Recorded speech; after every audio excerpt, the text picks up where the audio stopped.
అంతర్జాల సమావేశంలో పాల్గొంటున్న మన అరసం మిత్రులకి, సాహిత్యాభిమానులకి నమస్కారాలు.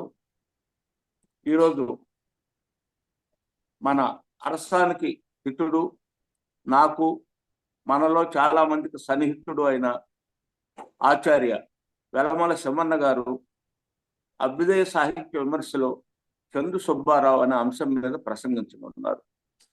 చందు సుబ్బారావు గారిని గురించి వారు ఎలాగూ ప్రస్తావన చేస్తారు కాబట్టి నేను మన అతిథి శమన్న గారిని గురించి 4 పరిచయ వాక్యాలు మీ ముందు చెప్తాను. శమన్న ఆధునిక తెలుగు సాహిత్యంలో నిరంతర కృషి చేస్తున్న సాహిత్యవేత్తల్లో అతి ముఖ్యులలో ముఖ్యుడు. శమన్న విశాఖలోని ఆంధ్ర విశ్వకళా పరిషత్తులో తెలుగు శాఖలో అధ్యాపకులుగా, ఆచార్యులుగా పనిచేసి అనేక మంది విద్యార్థులను తెలుగు సాహిత్యం వైపు మరల్చి వారిని సాహితీవేత్తలుగా కూడా తీర్చిదిద్దిన మంచి మాస్టారు. వీరు శ్రీకాకుళం జిల్లా జూలుమూరు మండలం తిమిడాల గ్రామంలో 1 మార్చి 1955 ఆరుద్రమ్మ డాక్టర్ వి కృష్ణమూర్తి దంపతులకు జన్మించారు. 1955లో జన్మించారు అని అంటే ఇది 2025 సంవత్సరం. ఇది మన శమన్న గారి సప్తతి సంవత్సరం. వారికి 70 ఏళ్ళు నిండిన సందర్భంలో శమన్న గారికి మన అభ్యుదయ రచయిత సంఘం పక్షాన శుభాకాంక్షలు తెలియజేస్తున్నాను. శమన్న గారి విద్య అంతా తన స్వగ్రామం తిమిడాల, నరసన్నపేట, విజయనగరం, ఆంధ్ర విశ్వకళా పరిషత్ విశాఖలోను జరిగింది. వారి పరిశోధన విశ్వవిద్యాలయంలో బెస్ట్ థీసిస్గా అవార్డు కూడా పొందింది. శమన్న గారు ఎటువంటి వాడు అంటే పట్టినేని విడిచిపెట్టరాదు అన్న మాటకి ఆయన గొప్ప సజీవ ఉదాహరణ. ఏదైనా పట్టుకున్నాడంటే అతను ఉరుం పట్టు, దాన్ని వదలని మనిషి అన్నమాట శమన్న. అతని సుదీర్ఘ సాహిత్య చరిత్రే అందుకు నిదర్శనం. ఆయన చేసిన కృషి చాలా విశిష్టమైనది. ఇప్పటికి 98 పుస్తకాలు ఆయన కలం నుండి మనకి అందాయి. ఇంకొక 2 పుస్తకాలు అందిస్తే, ఇంకొక 3 పుస్తకాలు అందిస్తే ఆయన శతాధిక గ్రంథకర్తగా కూడా తెలుగు సాహిత్యంలో తనదైన పాత్రను పోషించినట్లు అవుతుంది. అనేక మంది శతాధిక గ్రంథ రచయితల జాబితాలోనూ చేరుతాడు.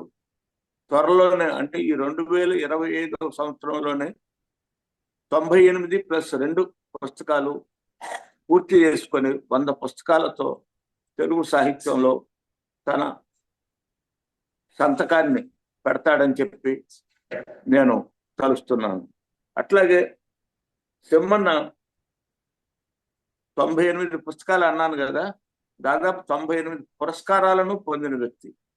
పురస్కారాలతో పాటు సాహితీ విభూషణ లాంటి బిరుదులు పొందాడు. ఆంధ్రప్రదేశ్ ప్రభుత్వం నుంచి, అలాగే స్వచ్ఛంద సంస్థల నుంచి, అనేక సాహిత్య వేదికల నుంచి వారు పురస్కారాలను పొందారు. మన అభ్యుదయ రచయితల సంఘం విశాఖలో అరసం నిర్మాతలలో ప్రముఖులైన పురిపండ అప్పలస్వామి గారి పురస్కారాన్ని కూడా మన శమన్న గారికి అందజేయడం జరిగింది. అలాగే శమన్న గారి గురించి ఇంకా మనం తెలుసుకోవాలి అని అనుకుంటే గూగుల్లో వెతుకులాడండి, ఎంతైనా దొరుకుతుంది. వారు ఏ విషయమైనా కూడా అనర్ఘంగా మాట్లాడే వ్యక్తి ఈరోజు మన వేదిక మీదకి వచ్చారు. వారిని సగౌరవంగా మన ప్రియమిత్రుడు, నాకు అత్యంత సన్నిహిత మిత్రుడు, దాదాపు 50 సంవత్సరాలుగా మన చందు సుబ్బారావు. విశేషం ఏమిటంటే చందు సుబ్బారావు తెలుగు శాఖకు సంబంధించిన అధ్యాపకుడు కాదు, భూభౌతిక శాస్త్రంలో ఆయన అధ్యాపకుడు, ఆచార్యుడుగా విశాఖ విశ్వకళా పరిషత్తులో ఉద్యోగించారు. ఇప్పుడు విశ్రాంతి జీవనం గడుపుతున్నారు. అభ్యుదయ రచయితల సంఘంలో ఆయన చాలా క్రియాశీలమైన పాత్రను పోషించారు. కార్యదర్శి వంటి బాధ్యతలను చాలా గట్టిగా, చాలా మంచిగా, అందరితో ప్రేమగా ఉంటూ బాధ్యతలు నిర్వహించారు. ఈ రోజుకి అభ్యుదయ రచయితల సంఘం పట్ల తన అభిమానాన్ని కాపాడుకుంటూ మా అందరితో సన్నిహితంగా కరచాలనం చేస్తూ ఉన్న మిత్రుడు మన చందు సుబ్బారావు గారు. అటువంటి ప్రియమిత్రుడి గురించి ఈరోజు మన అభ్యుదయ సంఘం ఈ అంతర్జాల సమావేశాన్ని ఏర్పాటు చేసింది. అతన్ని చాలా గొప్ప సాహిత్య విమర్శకు సంబంధించి చాలా గొప్ప కృషి చేశాడు. చందు నవలలు రాశాడు, కథలు రాశాడు. ఆయన అనువాదకుడు కూడా. అతను చందు కవిత్వం కూడా రాశాడు, మర్చిపోయాడు చెప్పడానికి. చందు విమర్శకుడుగానే ప్రఖ్యాతి చెందాడు. అనేక పత్రికలలో చందు తన శీర్షికలను కూడా సంవత్సరాల పాటు నిర్వహించిన సాహిత్య విమర్శకుడు. అతడు తెలుగు సాహిత్యంలో ప్రముఖ విమర్శకుడుగా కీర్తి పొందాడు. కవికు విమర్శకుడు శత్రువ, చందన చర్చ, ఇటువంటి మంచి మంచి విమర్శ గ్రంథాలను మనకు అందించిన చందు సుబ్బారావు విమర్శలో కీర్తి కిరీటాలను, ఎంత కీర్తి శిఖరాలకు చేరాడు. ఆ కీర్తి శిఖరాలను మన ముందుంచబోతున్న వ్యక్తి మన సెమ్మన్న గారు.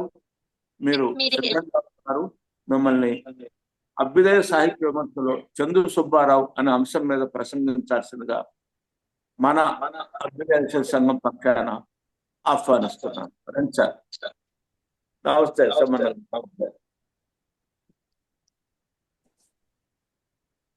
అందరికీ నమస్కారం. నేటి సభకు అధ్యక్షత వహించిన కేంద్ర సాహిత్య అకాడమీ అవార్డు గ్రహీత సహృదయులు, గౌరవనీయులు, అఖిల భారత అరసం అధ్యక్షులు శ్రీ పెనుగొండ లక్ష్మీనారాయణ గారికి, నాకు మాట్లాడడానికి అవకాశం కల్పించినటువంటి నా శ్రేయోభిలాషులు ఆచార్య రాచపాలెం చంద్రశేఖర్ రెడ్డి గారికి, నిరంతరము ఆనందంగా అరసం కార్యక్రమాలు నిర్వహిస్తున్నటువంటి స్నేహశీలి ఆనంద గారికి, పెద్దలు ఒల్లూరి శివప్రసాద్ గారికి, అరసమ బృందానికి ప్రత్యేకమైనటువంటి నమస్కారాలు, కృతజ్ఞతలు. ఈరోజు మన అంశం అభ్యుదయ సాహిత్య విమర్శలో ఆచార్య చందు సుబ్బారావు గారు.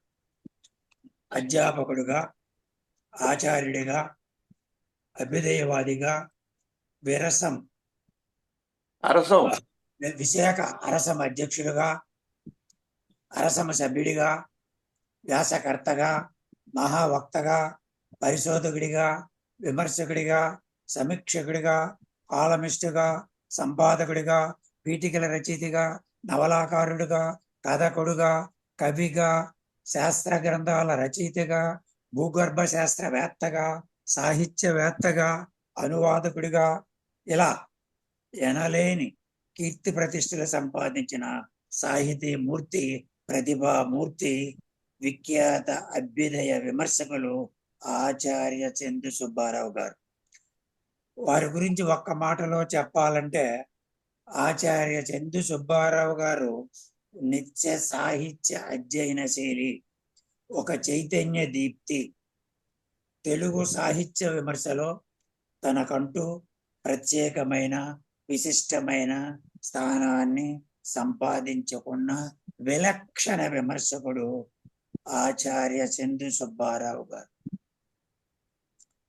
చందు సుబ్బారావు గారు అందగాడు, అందరివాడు.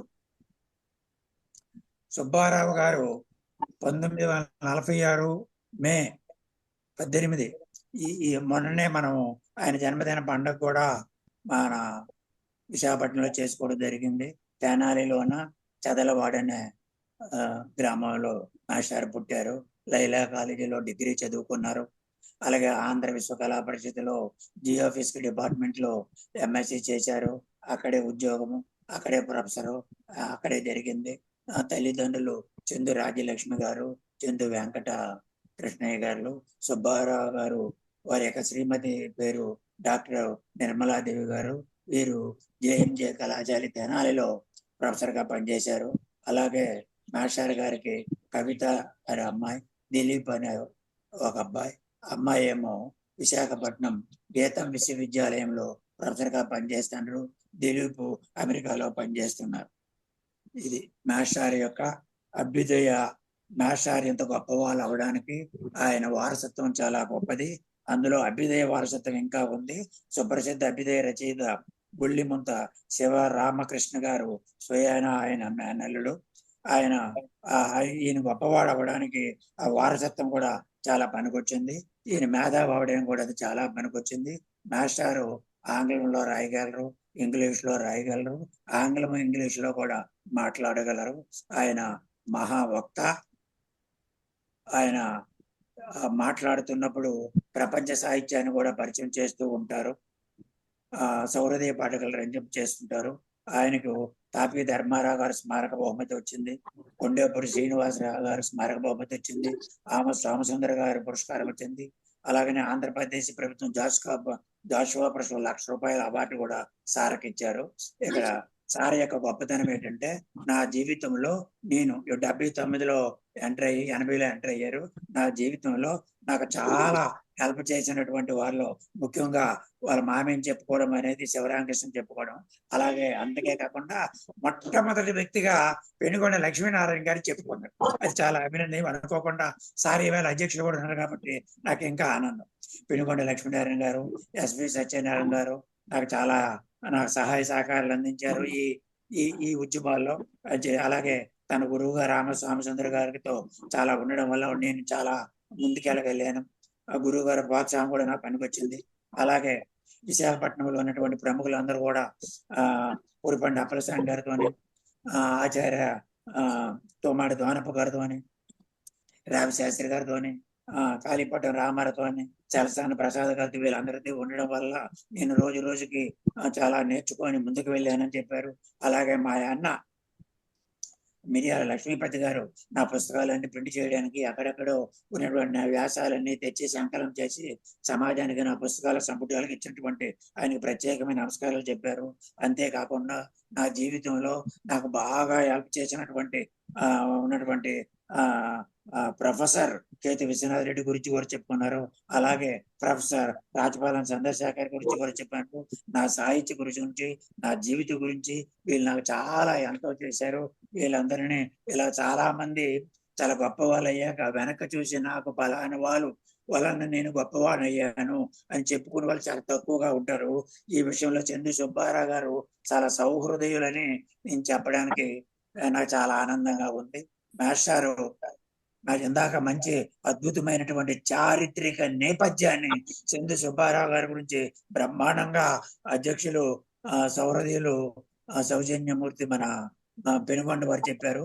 ఇప్పుడు 1997లో కవికి విమర్శకుడు శత్రుభావం అనేటువంటి వ్యాస సంపుటి చేశారు. అందులో 12 వ్యాసాలు ఉన్నాయి. దానికి సోమసుందర గారు ముందు మాట రాశారు. అలాగే చందన చర్చ, అందులో 47 వ్యాసాలు ఉన్నాయి. ఆర్వీఆర్ గారు దానికి ముందు మాట రాశారు.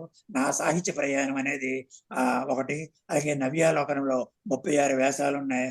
ముందు మాట సోమసుందరం గారు రాశారు. 2 సత్యాలు అని 11 వ్యాసాలు ఉన్నాయి. అలాగే అరసముతో అర్ధ శతాబ్ది. ఈ రోజు నేను మీ అరసం అభ్యుదయ సాహిత్యంలో అరసము అనేటువంటి నేను చెప్పడానికి మాస్టర్ కూడా అని చెప్పారు. ఇందాక అధ్యక్ష వారు బ్రహ్మాండంగా చెప్పారు. ఆయన కథలు రాశాడు, నవలు రాశాడు, అనువాదం చేశాడు. ఎన్ని చేసినా సరే విమర్శకుడిగానే ఆయన చాలా గొప్ప పేరు వచ్చింది అన్నారు. మనం త్వరలోనే చందు సుబ్బారావు గారి యొక్క విమర్శ విశ్వరూపాన్ని కూడా మనం చూడబోతున్నాం. అలాగనే ఆయన ఇంచుమించు 150 పైగా వ్యాసాలు రాశారు. ఇటీవలనే చందు సాహిత్య విమర్శ అనేటువంటి ఓ పుస్తకం కూడా ఆయన రాసిన 150 వ్యాసాల్లో 68 వ్యాసాలు చేశారు. దీనికి ప్రొఫెసర్ రాజపాలెం చంద్రశేఖర్ రెడ్డి గారు ముందు మాట రాయడం జరిగింది. హిమపుత్రి అనేటువంటి 8 నవలికలు నవలికలు రాశాడు. శిలాఖండం అనే కథల సంపుటి, సాహిత్యాభినివేశం రాశారు, సాహిత్యము సైన్స్ అని రాశారు, శిల్పదృష్టి అని రాశారు, గ్రౌండ్ వాటర్ క్వాలిటీ అనేటువంటి కూడా రాశారు. Professor economics, Andhra university economics department professor KE Chalam గారితో కలిసి సైన్స్ అండ్ సివిలైజేషన్ అని, నీటి ఉత్తరాంధ్ర అని ఇలాగ 2, 3, 4 పుస్తకాలు రాశారు. అంతేకాకుండా మేషారు మంచి అనువాదకులు. ప్రత్యేకంగా చెప్పదగినది అంబేద్కర్ జీవితాన్ని అనువదించారు. రోడ్డు యాక్సిడెంట్ గురించి రాశాడు, కోసం గురించి రాశారు, చాలా పీఠికలు రాశారు, సంపాదకత్వం వహించారు. ఇంకా ఆయన గురించి, ఆయన గొప్పతనం గురించి ఇంకా చెప్పాలంటే 60 సంవత్సరాల పండుగ సందర్భంగా ఓ ప్రత్యేక సంచిక వచ్చింది. 70 సంవత్సరాల పండుగ సందర్భం కూడా ఓ ప్రత్యేక సంచిక వచ్చింది. ఇలాగా చాలా అద్భుతమైనటువంటి చారిత్రక నేపథ్యం ఉన్నటువంటి ఇదంతా కలిపి వాళ్ళ శివరామకృష్ణ గారు ఉండడం వలన చిన్నప్పటి నుండే మంచి భావాలు రావడం ఉంది. ఆ అభ్యుదయ భావాలు ఉండడం వలన కంటిన్యూ అయ్యారు మేషారు. అలాగనే ఆయన నవలలు, నవలికలు అగ్గిపుల్ల, 2 ప్రశ్నలు, అంచెలము, శాస్త్రీయము, ఇండియన్, ఎడిటర్, ఎరిక, హిమపుత్రి. ఇందులో ఏమున్నదంటే ఆంధ్ర విశ్వ కళా పరిషత్తులో తాను ఉంటున్నప్పుడు మాస్టర్ ఎలాగా ఉంటారు, మాస్టర్ బోధన ఎలాగ ఉంటుంది, విద్యార్థులు ఎలాగ ఉంటారు, వాళ్ళ బిహేవియర్ ఎలాగ ఉంటుంది, యూనివర్సిటీ చుట్టూరు వాతావరణం ఎలాగ ఉంటుంది, దాన్ని చూసి ఇంత రాసిన ఈ నవలికలన్నిటిలో కూడా అభ్యుదయ దృక్పథము ఉంది. తానేటి రాజన, నవల రాజన, కథ రాజన, విమర్శ రాజన అభ్యుదయ దృష్టి ఉంటుంది. అది ఆ దృష్టి లేకుండా ఏమీ లేదు. ఆ కోణమే ఆయనకి ఇలాగే ఈ నవల కూడా రాశారు. తరువాతను ఈ నవల మీద ఆంధ్ర యూనివర్సిటీలో ప్రొఫెసర్ కొండపల్లి సుదర్శన్ రాజు గారు పిహెచ్డి చేయించారు. చేసినటువంటి మేడం డి సత్యలత, ఆవిడ మచిలీపట్నం, బ్రహ్మాండమైనటువంటి అద్భుతమైనటువంటి పిహెచ్డి కూడా ఆంధ్ర విశ్వ కళా పరిషత్ సార గురించి కూడా వచ్చింది. ఇక ఈ 6 నవల్లో మరికొకటి, ఈ నేపాల్ వెళ్ళినప్పుడు ఎక్కడికి వెళ్ళినా సరే అక్కడ పరిశీలన దృష్టి, ఆ కోణం ఉండడం వలన, అభ్యుదయ కోణం ఉండడం వలన ఆ సైన్స్ ప్రయోగాల్లో ఆ టైంలో ఆ కాట్మండ్లో ఏం జరిగింది అవన్నీ చేశారు. అలాగే పత్రికా సంపాదకులు, వాళ్ళ వ్యవహారము, పత్రిక ఎలా చేయాలి, ఎంత కష్టము అంటే దాని గురించి కూడా చిన్న నవలు రాశారు. ఈ రకంగా మాస్టర్ రాశారు. ముఖ్యంగా మన అధ్యక్షుల వారు, ఈ రోజు అధ్యక్షుల వారు మనకు చెప్పినట్టుగా ఆ మాస్టర్ యొక్క ఆ వ్యాసాలు, ఈ 150 వ్యాసాలు అసలు ఎందుకు రాశాడు, ఎలాగ రాయవలసి వచ్చింది, ఆ కవిత్వం ఎలా రాయవలసింది వచ్చింది అనేది చాలా మందికి మనకి ఇక్కడ ఆశ్చర్యకరమైన విషయం ఏంటంటే, అవసరం వ్యాసం కొన్ని వ్యాసాలు మేషారు రాశారు, ఇతరులు రాయమంటే కొన్ని వ్యాసాలు రాశారు, ఉద్దేశపరంగా కొన్ని రాశారు, ప్రత్యేక సందర్భంలో కొన్ని వ్యాసాలు రాశారు, అదే పని పెట్టుకొని కొన్ని రాశారు, కావాలని ప్రతి విమర్శ చేయడం కోసం, ఇతరులకు జవాబు ఇవ్వడం కోసం, వాళ్ళకు నోరు ముయ్యించడం కోసం చాలా తీవ్రంగా వ్యాసాలు రాశారు. సీరియస్ గా రాశారు. మామూలు సీరియస్ లేని వ్యాసాలు కూడా ఉన్నాయి. సమీక్ష కోసం కొన్ని వ్యాసాలు రాశారు. శ్రీవాద చర్చలో పాల్గొని వాళ్ళకి అటాక్ ఇవ్వడం కోసం కొన్ని వ్యాసాలు రాశారు. జయంతుల కోసం రాశారు, వర్ధతుల కోసం రాశారు. సంపాదకులు ఇది రాయండి, ఇది మీరే రాయాలి, రాస్తే బాగుంటుంది, ఇంకా ఎవరు రాయలేరు అని కూడా రాశారు. ఈ రకంగా అద్భుతమైనటువంటి శీర్షికలు పెట్టి మేషారు రాశారు. మేషారు శీర్షికలన్నీ ఆకర్షణీయంగా ఉంటది. ఆయన శీర్షికలు డాక్టర్ మానేపల్లి సత్యనారాయణ ఒక 25 కథలు రాస్తే ఆ సంపుటి పెడితే దానికి సమీక్ష రాస్తూ అనువాద కథలన్నీ 18 భారతీయము, 7 విదేశీ కథలు. దానికి టైటిల్ ఏం పెట్టారంటే మేషారు, ప్రపంచ సాహిత్య ద్వారం అనువాదం. అన్ని శీర్షికలు చాలా అందంగా ఉంటాయి. అది మేషారి యొక్క తరువాతను ఈ 150 పై ఉన్నటువంటి ఈ విమర్శ, ఈ సాహిత్య అంతా ఒక దగ్గర పెట్టి మిక్సీలో జ్యూస్ చేస్తే మేషారు సాహిత్య విశ్వరూపాన్ని గురించి మనము చెప్పవచ్చు. అయితే మనం ఇష్టం వచ్చినట్టుగా చెప్పకుండా ఒక ప్రణాళిక ప్రకారం, ఒక పద్ధతి ప్రకారం చెప్పాలంటే, తెలుగు సాహిత్యంలో 1000 సంవత్సరాల తెలుగు సాహిత్యంలో భాష ఉంది, 1000 సంవత్సరాల సాహిత్యంలో వ్యాకరణం ఉంది, 1000 సంవత్సరాల వ్యాకరణంలో తెలుగు సాహిత్య విమర్శ సిద్ధాంతాలు ఉన్నాయి. ఆ సిద్ధాంతాల్లో విమర్శ ఒకటి. ఆ విమర్శ తెలుగు సాహిత్యాన్ని విమర్శించాలంటే 30 పైన ఇంచుమించు 30 పైన తెలుగు సాహిత్యాన్ని విమర్శించడానికి విమర్శ సిద్ధాంతాలనండి, రూల్స్ అనండి, నియమాలనండి, పద్ధతులున్నాయి. ఆ పద్ధతుల్లోనికి మనం వెళ్ళి ఈ 150 వేషాలని అన్వయిస్తే ఎలా ఉంటుంది? అప్పుడు ఆయన మేషారి యొక్క విశ్వరూపాన్ని మనం చూడడానికి వస్తుంది. అయితే ఈ 35 సాహిత్య విమర్శ సిద్ధాంతాల్లో మేషారు అన్వయించడానికి తాను రాసిన విమర్శ పద్ధతులు ఏమిటి? ఒకటి, విమర్శ ప్రక్రియ మీద విమర్శ చేశాడు మేషారు, చాలా చక్కగా చేశాడు. అలాగే వివరణాత్మక విమర్శ, అభినందాత్మక విమర్శ, తులనాత్మక విమర్శ చేశారు. సాంఘిక విమర్శ, వైయక్తిక విమర్శ, అనుభూతి విమర్శ, శ్రీవాద విమర్శ, కళా విమర్శ, మార్కెస్ట్ విమర్శ, అభ్యుదయ విమర్శ, శ్రీ దళిత విమర్శ, కవి జీవిత విమర్శ, నైతిక విమర్శ, ప్రక్రియ విమర్శ, శైలి విమర్శ, ఇలాగా సమీక్ష విమర్శ, భాష మీద విమర్శ, శైలి విమర్శ, ఇలాగా దగ్గర 16-17 రకాల తెలుగు సాహిత్య విమర్శ సిద్ధాంతాలను మనం 150 వ్యాసాల మీదను అన్వయించి మనము చెప్పడానికి అవకాశం ఉంది. నేను ఇప్పుడు అలాగే చెప్పడానికి ప్రయత్నం చేస్తాను. మొత్తం ఈయన చివరిలో మనకి ఏదైనా టైం ఉండదేమో అని ఇప్పుడు విషయం. అయితే ఈయన స్థానం ఎక్కడ? తెలుగు సాహిత్య విమర్శలో, అభ్యుదయ సాహిత్య విమర్శలో, మార్క్సిస్ట్ విమర్శలో ఈయన ఎక్కడ ఉండడానికి అవకాశం ఉంటుంది? ఎవరి పక్కన ఉండొచ్చు, ఉండడానికి అవకాశం ఉంటుందా? రారా రమణారెడ్డి గారు, ఆమె సోమసుందర గారు, ఆ కావలో ఉన్నటువంటి మహానుభావుడైన దానికి తరువాతను ఈ మేషారు విమర్శ చాలా వాడిగా ఉంటుంది, చాలా వేడిగా ఉంటుంది, చాలా దూకుడుగా ఉంటుంది, చాలా నిజాయితీగా ఉంటుంది, నిర్మోహం ఉంటుంది, ఎవరిని లెక్క చేయి. పెద్ద అయినా చిన్న అయినా ఒకటే, తెలిసినా తెలియపోయినా ఒకటే. సుబ్బారావు గారి ధోరణి ఒకటి, రుజు మార్గం, అదే ఆయన అసలైన మార్గం. ఆ మార్గంలో పయనించడమే. తెలుగు సాహిత్య విమర్శలో డొక్క శుద్ధి ఉన్న, చిత్తశుద్ధి ఉన్న అద్భుతమైన అభ్యుదయ విమర్శకులు సుబ్బారావు గారు. వీరిది ఒకటే మార్గం, అదే రుజు మార్గం. దొల్లతనం ఉండదు, నిక్కచ్చిగా ఉంటుంది. అదే ఆయన ప్రత్యేకత, అదే ఆయన విశిష్టత. ఎవరు ఏమనుకున్నా లెక్క చేయడు, అసలు పట్టించుకోడు కనీసం కూడా. వీరి విమర్శలో దాపరికం ఉండదు, మొగమాటం ఉండదు, డైరెక్ట్ అక్కడే వ్యంగ్యంగా మాట్లాడు, ప్రత్యక్షంగా పరోక్షంగా ఉండే ప్రసక్తి లేదు, అంత ప్రత్యక్షంగా ఇది మామూలుగా ఉంటుంది. ఎవరు బాధపడినా ఆయన పట్టించుకోడు. ఆయన విమర్శ గొడ్డలతో నరికినట్టు ఉంటుంది, గుణభావంతో పొడిచినట్టుగా ఉంటుంది. కళాన్ని కత్తిగా ఉపయోగించారు. ప్రతి విమర్శలో మనం చూడవచ్చు. ప్రముఖుల విమర్శలు కూడా ఆయన ఎందుకు చెప్తానో ఒక్క వాక్యం చెప్పచ్చు కదా, మేషారు గురించి ఏమిటని మీ అందరూ అడగచ్చు. ఒక్క వాక్యంలో సుబ్బారావు గారు విమర్శ గురించి మనం చెప్పాలనుకుంటే, లేటెస్ట్ భాషలో చెప్పాలనుకుంటే ఆపరేషన్ సింధూర్లా ఉంటుంది ఆయన యొక్క అద్భుతమైన విమర్శ ధోరణి. తరువాత ఆయనలో మనకి మరొక గొప్ప విషయం ఏంటంటే, ఇతరుల విమర్శకులు చేసినట్లు చెక్క భజన చేయడం ఉండదు, మధ్యలో వాగించడం ఉండదు, డప్పు కొట్టడం ఉండదు, డబ్బా ఆడించడం ఇంకా ఉండదు. మరికొక విషయం, ఆయన అప్పటికప్పుడు వివిధ పత్రికల్లో రాసిన వ్యాసాలు ఇవి.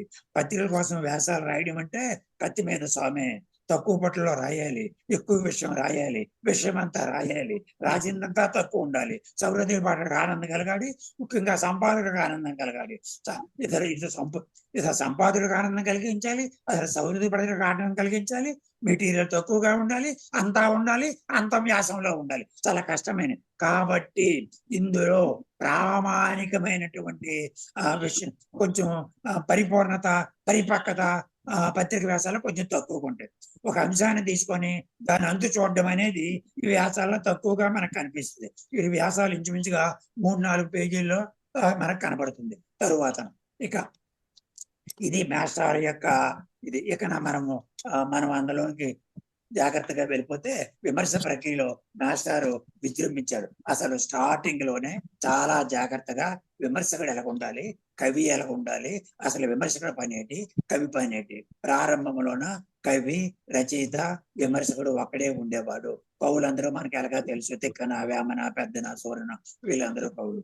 విమర్శకులు అనుకోండి, మన కట్టమంచి కొమర్రాజు లక్ష్మణ్ గారు, మన రారా గాని, మన కొరవంటి గురుబ్బారావు గాని, మన రమణారెడ్డి గాని, పేటూరు గాని, రాళ్ళపల్లి గాని, ఈ సుబ్రహ్మణ్యం గాని, వీళ్ళంతా విమర్శకులు. ఇద్దరు కలిసినటువంటి మహానుభావులు శ్రీశ్రీ గాని, తాపి గాని, ఆరుద్ర గాని, దాసరి గాని, శేషచంద్ర గాని, వీరిద్దరు కలిపిన విమర్శకులు.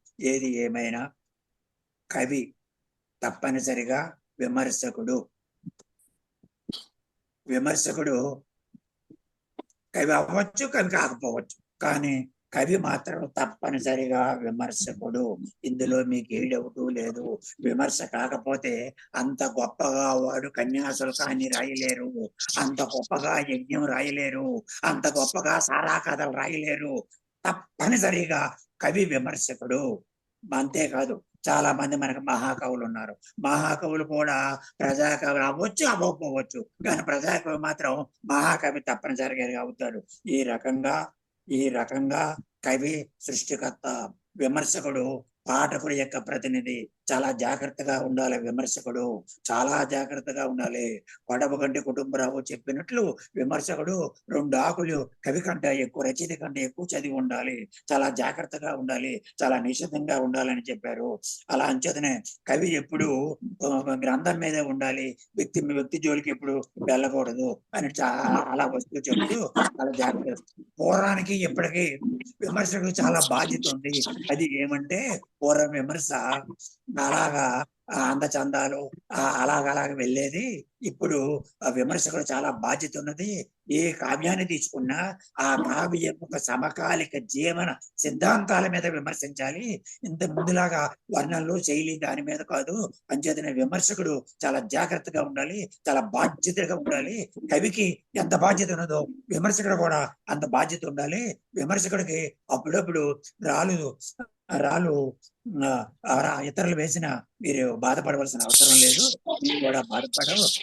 విషయం కవులకి ఇలా ఉన్నప్పుడు విమర్శకులు కూడా అప్పుడప్పుడు ఇలా ఉండాలి అంటారు. పళ్ళు ఉన్నటువంటి చెట్లకే రాళ్ళు పడతాయి, కాబట్టి మీ కవులు, రచయితలు మీరేం బాధపడద్దు అని చాలా అద్భుతంగా మేషార్ చెప్పారు. అలాగే సాహిత్య సమీక్షని కూడా చేస్తూ, సమీక్ష ఈ రోజు చాలా పేలవంగా ఉన్నదని కూడా చెప్పడం జరిగింది.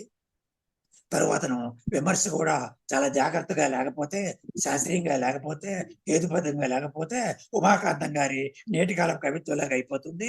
మీరందరూ విమర్శకులందరినీ చాలా జాగ్రత్తగా చూసుకుని అద్భుతమైన రాశారు. అలాగే కవికి విమర్శకుడికి ఇద్దరు గారిని ఒక వ్యాసం రాశాడు, అదే పుస్తకంగా రాసింది. నేను ఆల్రెడీ చందు సుబ్బారావు గారి మీద 3 ఆర్టికల్ రాయడం జరిగింది. ఒక నవల మీద ఒక ఆర్టికల్, విమర్శ మీద ఆర్టికల్, మరొక విమర్శ. కవికి విమర్శ సిద్ధు కాదు. రచయితలు, కవులు ఏమనుకుంటుంటే, నా మీద విమర్శించాడు, ఈ విమర్శకుడు మంచోడు కాదని వాళ్ళ అభిప్రాయం. మీకోసమే ఉన్నాడు విమర్శకుడు, మీకోసమే ఉన్నాడు, పాఠకుడి కోసమే ఉన్నారు, మీరు కంగారు పడద్దు అని చెప్పాడు. అంతేకాకుండా మరొక అద్భుతమైన విమర్శ చేశాడు. తెలుగులో సాహిత్య విమర్శ లేదు, చాలా తక్కువ ఉన్నది అని చాలా మంది చెప్తున్నారు. అది చదవనోడు చెప్పినటువంటి విషయము, ఆడికి విమర్శ మీద అవగాహన లేదని చెప్పి ఒక అద్భుతమైనటువంటి తెలుగు సాహిత్య విమర్శలో ఒక అద్భుతమైన ఎగ్జాంపుల్ ఇడుగు రామమూర్తి పంతులు గారు ఆంధ్ర పండిత బిషక్కులు భాషా భేషం అద్భుతమైనటువంటి విమర్శ రాశాడు. ఆ విమర్శ మీకు తెలియదేమో, ఒక్కొక్క మారు చూసుకోండి. ఆ వేదం వెంకటరాయ శాస్త్రి, జయంతి రామయ్య పంతులు, కుక్కండ వెంకటరత్న పంతులు, ఇటువంటి మహా మేధావులైనటువంటి గ్రాంధిక భాషావాదులందరినీ ఇడుగు రామమూర్తి పంతులు ఈ గ్రంథం రాసి, ఆ ప్రాచీన సాహిత్యంలో వ్యవహారిక భాష లేదు అంటే ఉన్నదని చెప్పి, మా 800 సంవత్సరాల్లో ఎక్కడెక్కడ ఏ కవి ఏ పద్యంలో ఏ వచనంలో వ్యవహారిక భాష ఉంటే చూపించి అద్భుతమైనటువంటి విమర్శ చేశాడు. తెలుగులో విమర్శ లేదనకండి, ఉన్నది, జాగ్రత్తగా చూడండి అని చాలా బ్రహ్మాండంగా చెప్పాడు. అంతేకాకుండా విమర్శకులు కూడా కొంతమంది దళిత విమర్శకులని, అలాగే సంప్రదాయ విమర్శకులని, మార్కెస్ట్ విమర్శలని రకరకాల విడిపోతున్నారు. ఎన్ని రకాలుగా విడిపోయినా విమర్శ మాత్రం తెలుగు సాహిత్యంలో చాలా బాగుంది. విమర్శ అత్యంత పవిత్రమైనటువంటి సాహిత్య కృషి. కవి, విమర్శకుడు ఆత్మీయ సోదరులు, ఒక నాణ్యానికి అటు ఇటు ఉంటారు, ఇద్దరు శత్రులు కాదు, అద్భుతమైన మిత్రులు అని చెప్పాడు. ఇక సమీక్ష అనేది అది పరిచయం మాత్రమే. చాలా మంది సమీక్ష విమర్శ అనుకుంటున్నారు. అది తప్పు. విమర్శ అంటే విశ్లేషణ, విమర్శ అంటే పరిశీలన, సమీక్ష అంటే పరిచయం మాత్రమని జాగ్రత్తగా చూసి పత్రికల మీద నేడు పత్రికలు సమీక్ష బాగా చేయలేకపోతున్నాయి. ఆడ ముందు మాట రాస్తే ఆ ముందు మాటలన్నీ 4 లైన్లు తీసి పుస్తకాలు చేరేవి, పుస్తకాలు అందేవి అని ప్రతి వాళ్ళు ఒక పేజీ కేటాయిస్తూ అదే రాస్తున్నారు. పూర్వం అలా కాదు, ఒక అద్భుతంగా సమీక్ష చేసేవాళ్ళు అని దానికి మేషాలు చాలా బాగా రాశారు. సమీక్షలో రమణారెడ్డి గారు, అద్దేపల్లి గారు, చారా గారు, మానేపల్లి, గోనా శాస్త్రి, ఘట్టమరాజు గారు మంచి అద్భుతమైన సమీక్ష రాశారు. అలాగే సంపాదకుల్లో నండూరి, పురాణము, వాకాటి, రాఘవాచార్యులు గారు మంచి సమీక్ష చేశారు.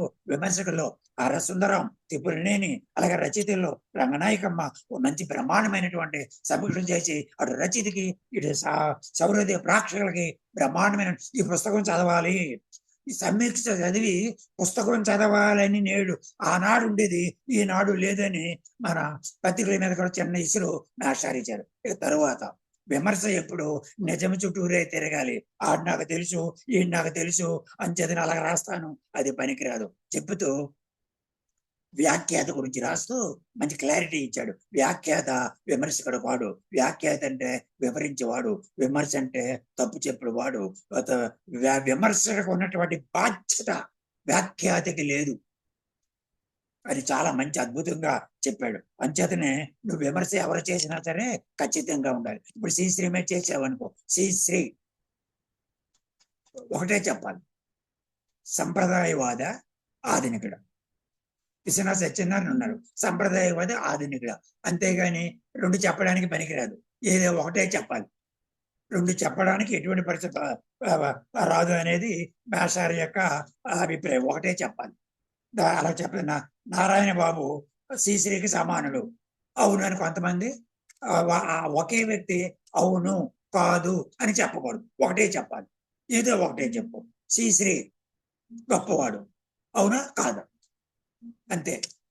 రెండు మాటలు చెప్పి ఇలాగా చేయకూడదు. దానికి మేషారు బ్రహ్మాండమైనటువంటి ఎగ్జాంపుల్ కూడా ఇచ్చి ఏం చెప్పాడంటే, ఆ కాలమే నిర్ణయిస్తుందండి, అలా చూసుకుందామండి, తర్వాత అదో ఏదో ఒకటి అవుతుందండి అనకూడదు. అలాగంటే సన్యాసి పద్ధతి, తప్పించుకున్న పద్ధతి అని చెప్పాడు. అని చెప్పి మళ్ళా కొంచెం ముందుకెళ్ళి కొంతమంది విమర్శకులు ఉన్నారు, ఆ రూల్స్ రెగ్యులేషన్స్ పాటించకుండా అడ్డంగా వాళ్ళ గురించి వాళ్ళు చెప్పి తన అభిప్రాయాల్ని చెప్పిస్తూ ఉంటారు. అలాగా మన రారా కూడా ఆ గురజాడప్పారా మనస్తత్వం మీద విపరీత ధోరణులని మనందరికీ తెలిసిందే.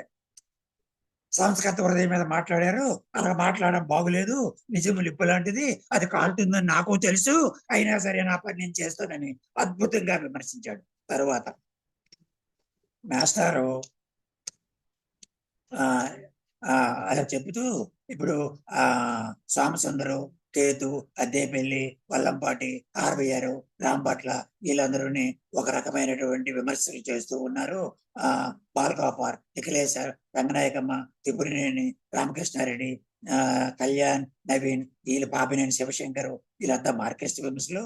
అలాగే లక్ష్మీనారాయణ, బిఎస్, వీళ్ళంతా మరొక రకమైన విమర్శలు. అలాగే సుప్రసన్న, వీళ్ళందరూ జీవించ ఒక రకమైన విమర్శలు. ఎంతమంది ఎన్ని రకాలు వచ్చినా తెలుగు సాహిత్య విమర్శ చాలా బ్రహ్మాండంగా ఉందని చెబుతూ ఆఖరిని ఒక అద్భుతమైన మాట విన్నాడు. తెలుగు సాహిత్య విమర్శ సుసంపన్నము కావడానికి మార్క్సిస్ట్ విమర్శే కారణం అని బ్రహ్మాండమైనటువంటి మాస్టర్ స్టేట్మెంట్ ఇచ్చారు. దానికి కారణం వీళ్ళందరూ చెయ్యింది, ఇతర విమర్శకులందరూ చెయ్యింది, మార్క్సిస్ట్ విమర్శకుల అభివృద్ధి సాహిత్యం చేస్తుంది. అది ఏంటంటే పునర్మూల్యాంకనం. ఇది చాలా గొప్పది అని మాస్టర్ చెప్పారు. అలాగనే విమర్శిస్తారు, శ్రీశ్రీ విమర్శిస్తాడు, చాలా జాగ్రత్త, రారాను విమర్శిస్తే చాలా జాగ్రత్త, కొడవండి విమర్శిస్తాడు, చాలా జాగ్రత్త అని. అలాగేమి ఉండదు. అందరూ విమర్శకు లోనైనలే. కొడవండి కుటుంబరావు కూడా మన సోమసుందరు విమర్శించారు. అలాగే విశ్వనాథ సత్యనారాయణ విమర్శ మన అందరికీ తెలిసినటువంటిదే. అలా అంచేతను ప్రతి వాడిని విమర్శించడం అది జరుగుతుంది. కానీ విశ్వనాథ సత్యనారాయణని మనం విమర్శిస్తే ఆయన ఎదురు తిరుగుతాడు, మనం విమర్శించకూడదు అని మనం అనుకోకూడదు.